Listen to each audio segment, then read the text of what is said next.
आपकी अदालत रजत शर्मा के साथ। आपने ये भी कहा कि गोरखपुर में हिंदू लड़के मुस्लिम बालिकाओं से शादी करते हैं, ये परंपरा है।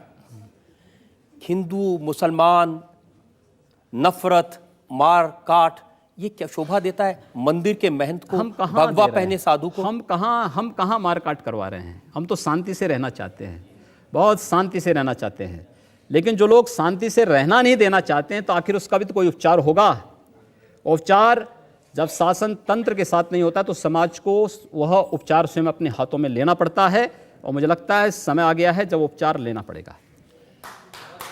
योगी जी, इस समय देश में आपकी सरकार है। जी हाँ। एक तरफ नरेंद्र मोदी लाल किले की प्राचीर से कहते हैं कि 10 साल तक दंगे फसाद को पीछे छोड़ दो, सिर्फ विकास की बात करो।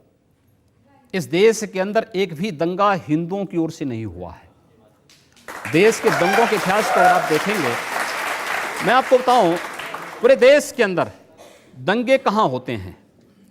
3 श्रेणियां उसकी हैं।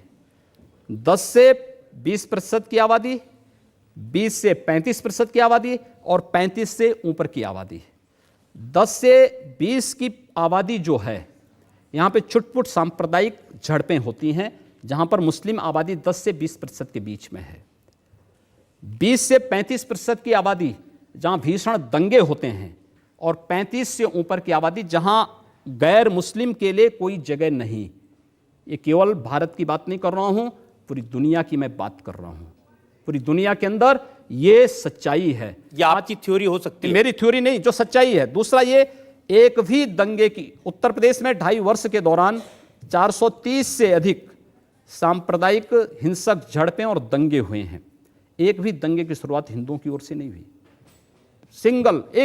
एक भी दंगा शुरू करने वाला ना हिंदू होता है ना मुसलमान होता है। कैसी बात कर रहे हैं आप? मैं सच्ची बात कर रहा हूं। आज लोग कह देंगे आईएसआईएस के साथ लड़ने वाले लोग न हिंदू है न मुसलमान है, फिर उनके लिए फतिया क्यों पढ़ा जा रहा है? आप कहते हैं कि आतंकवाद की कोई जाति नहीं होती, और राम जन्मभूमि पर हमला करने वाले आतंकवादी जब वहां सुरक्षा बलों के हाथों मारे जाते हैं तो उनके लिए फतिया पढ़ा जाता है। क्यों नहीं उनको अमेरिका की जैसे ओसामा बिन लादेन को अमेरिका ने समुद्र में डाल दिया, पता ही नहीं लगा कहां चला गया, वैसे क्यों नहीं उनके साथ व्यवहार करते हैं? फिर जब उसकी कोई जाति नहीं, उसका कोई मजहब कोई धर्म नहीं, उसके साथ उसी प्रकार का व्यवहार करिए आप। क्यों उसको फिर जाति के दायरे में, किसी मजहब के दायरे में उसको कैद कर देना? ये तो आप कर रहे हैं कैद, मैं नहीं कर रहा हूं। ये वे लोग कर रहे हैं जो उनको उस प्रकार का देने के लिए उतावले दिखाई देते हैं। और इसलिए मैं कह रहा हूं, अगर जाति नहीं मजहब नहीं, समाप्त करिए। आतंकवाद की कोई जाति नहीं, कोई मजहब नहीं, आप उसके साथ उसी प्रकार का व्यवहार करिए। आप आतंकवादी है, मिट्टी तेल छिड़क करके आग लगा दीजिए, फेंक दीजिए उसको, जिससे पता ही ना लगे।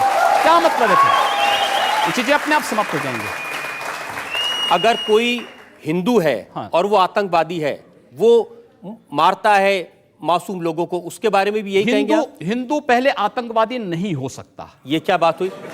मैं इस बात की गारंटी ले सकता हूं। एक और, अगर है, गलत है, भारत के कानून के अनुसार जो कार्रवाई हो सकती है आप कार्रवाई करिए।